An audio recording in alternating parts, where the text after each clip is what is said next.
She had everything: money, luxury, and pride. He had nothing, just torn clothes and an empty stomach. When their worlds collided on a busy street, her laughter cut him deeper than hunger ever could. But then he spoke, and his words silenced her forever. On a bright afternoon in the bustling city, the streets shimmered with life. Expensive cars rolled by, and people rushed past with bags full of shopping and food. Among them was Sana, a young woman from a wealthy family. She had grown up surrounded by servants, designer clothes, and every comfort imaginable. To her, life was a stage, and she was the star who never had to struggle. As Sana walked out of an upscale boutique, her arms were heavy with bags. A smile of pride danced on her face, and her friends followed closely, giggling and showing off their own purchases. The sound of laughter filled the air, echoing against the glass walls of the shops. But just a few steps away, the picture of life looked very different.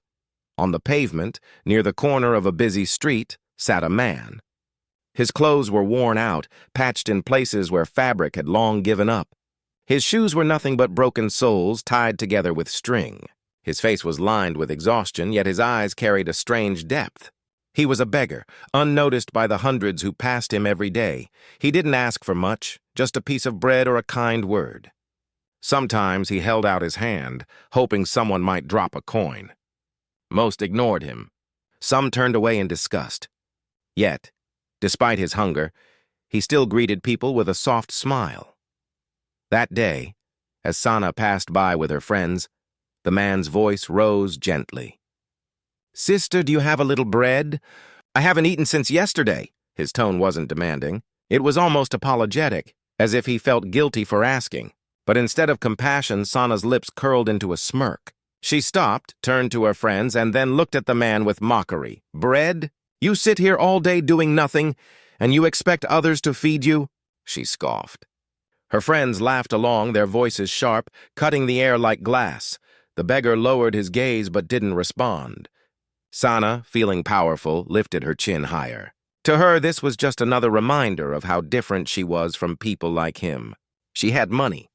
He had nothing. But what Sana didn't know was that her cruel laughter had reached deeper than she realized. And soon the man's quiet voice would hold words that no amount of wealth could ever silence. The crowd around the street grew, and a few passers-by stopped to watch. Sana loved attention, so she raised her voice, continuing her mockery. "If you really wanted food, why don't you work instead of sitting here? Or maybe you just enjoy begging." Her friends chuckled louder. Some people walked away, shaking their heads at her arrogance.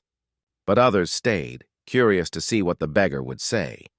The man finally lifted his head. His eyes met Sana's. They weren't angry, nor were they pleading. Instead, they carried a calmness, a strange strength that didn't match his ragged appearance. He spoke softly. "Sister, do you think I never worked? Once I was a driver. I had a family, a little house.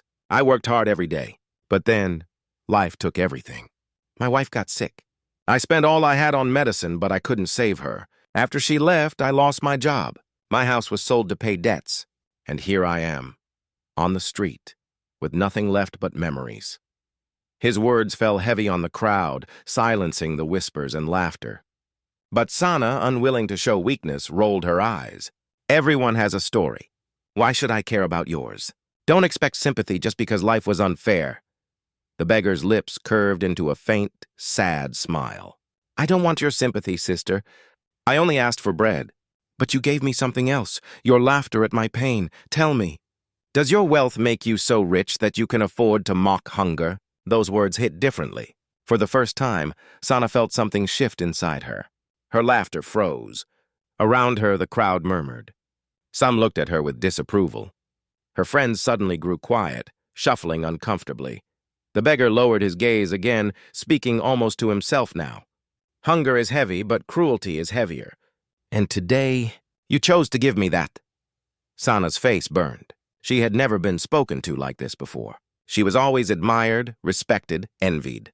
But here, a man with nothing had stripped away her pride with only his words. She didn't know what to say, so she turned away quickly, pretending not to care. Yet deep inside, something was breaking, a voice whispering that maybe she was wrong. That night, as she lay in her warm bed, surrounded by luxury, the beggar's words echoed in her mind. Does your wealth make you so rich that you can afford to mock hunger? She tossed and turned, unable to sleep. For the first time in her life, Sana felt small, ashamed, and powerless. The next morning, Sana woke up with a heaviness in her chest. The world around her was still golden, expensive perfumes, a breakfast table full of food, sunlight streaming into her room. But none of it felt the same. She couldn't stop thinking of the beggar's weary eyes. She decided to do something unusual. Without telling her friends, she went back to the same street corner. And there he was, sitting quietly, his head bowed, his hand resting on his knee. For the first time, Sana looked at him not as a beggar, but as a human being. A man who once had a family, a man who had loved, worked, and lost. Slowly, she walked toward him. He noticed her shadow and lifted his gaze. She knelt down, placing a bag beside him. Inside was fresh bread, rice, fruit, and a bottle of water.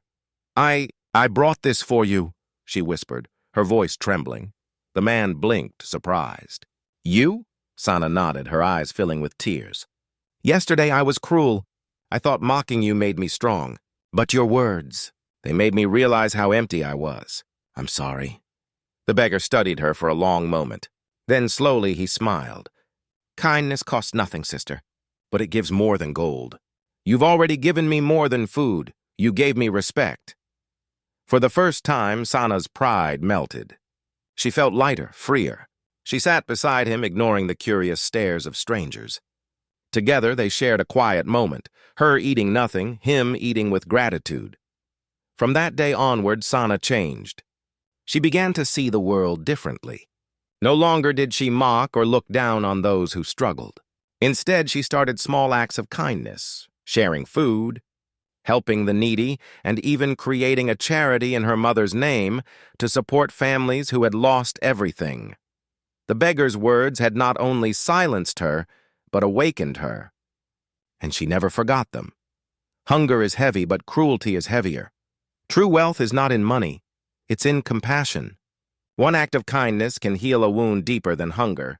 We may not know the battles others are fighting, so choose kindness always, because even a single word can change a life forever.